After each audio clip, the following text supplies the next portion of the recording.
आज एक बड़ा ऐलान होने जा रहा है, क्योंकि चुनाव आयोग की तरफ से जम्मू कश्मीर में विधानसभा चुनाव का ऐलान जल्द होने जा रहा है। 3 बजे प्रेस कॉन्फ्रेंस करेगा चुनाव आयोग और 3 बजे ये बताएगा कि चुनाव जम्मू कश्मीर में किस तारीख को होगा।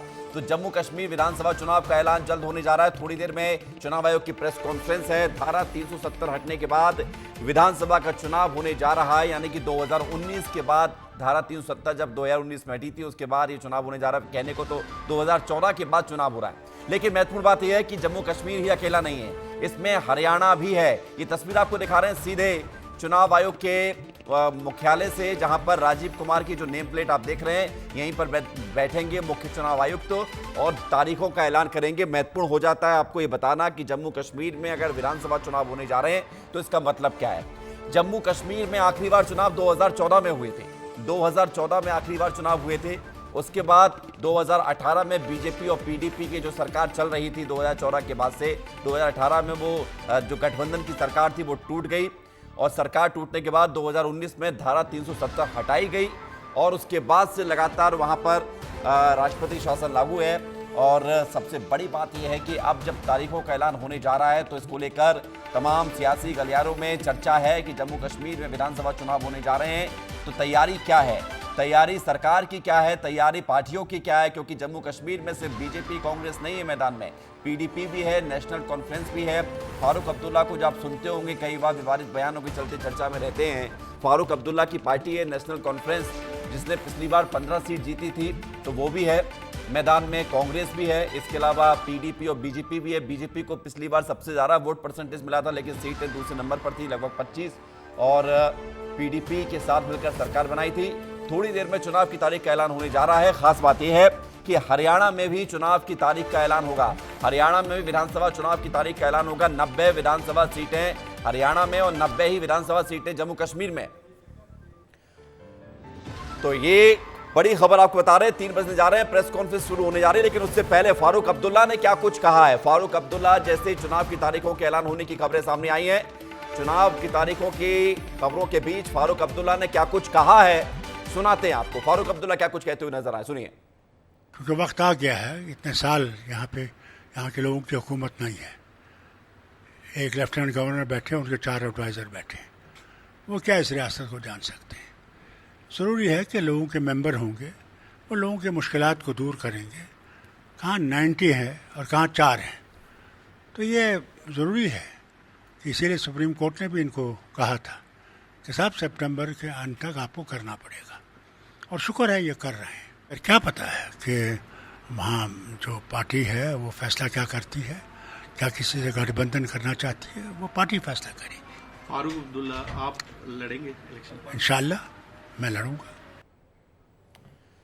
तो चुनाव हो रहे हैं, मैं भी चुनाव लड़ूंगा, फारूक अब्दुल्ला ये बात कह रहे हैं। और बड़ी बात यह है कि क्या गठबंधन, विपक्षी गठबंधन इस बार देखने को मिलेगा जम्मू कश्मीर के चुनाव में, क्योंकि अमूमन जम्मू कश्मीर में चुनाव कराए जाने को लेकर सवाल उठते थे कि जम्मू कश्मीर में कब चुनाव कराए जाएंगे।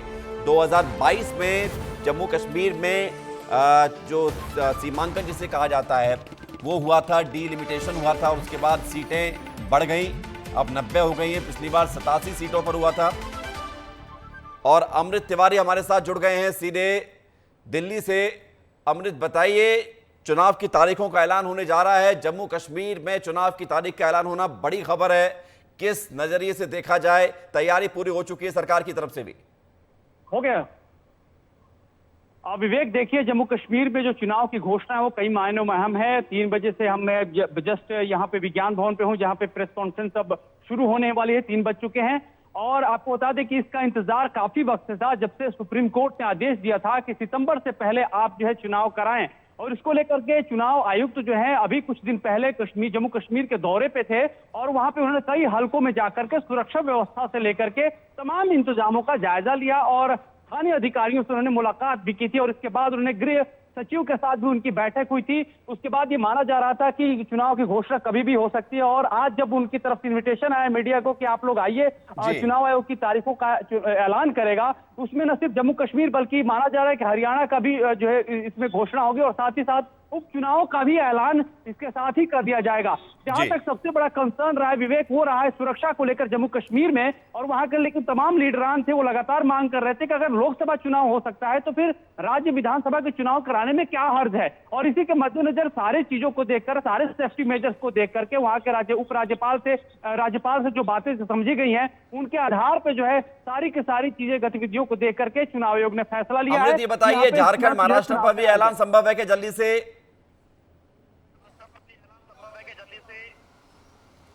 अमृत, झारखंड महाराष्ट्र के चुनाव का ऐलान संभव है क्या?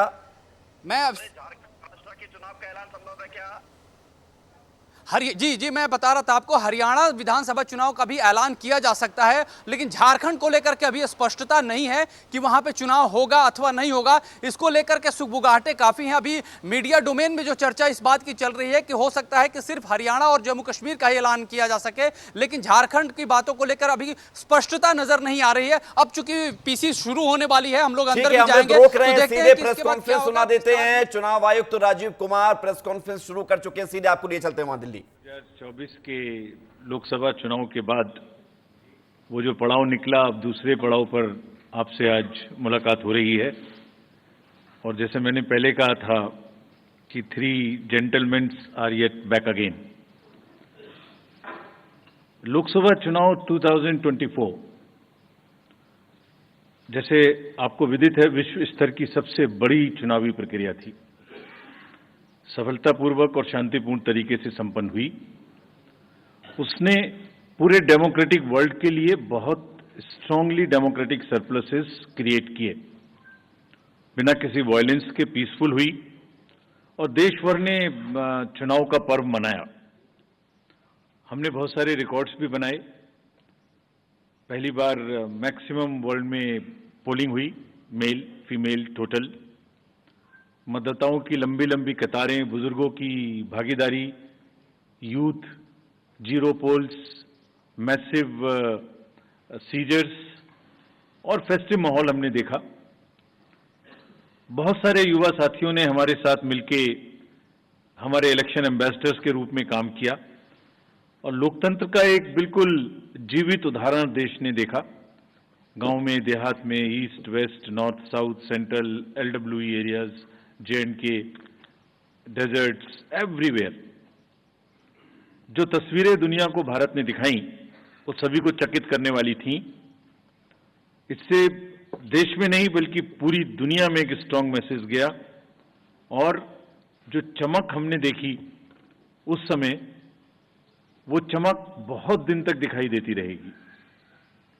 जब जब विश्व में चुनाव होंगे, कहीं भी किसी भी देश में हो, आपको निश्चित रूप से अपने चुनावों की तुलनात्मक याद आती रहेगी।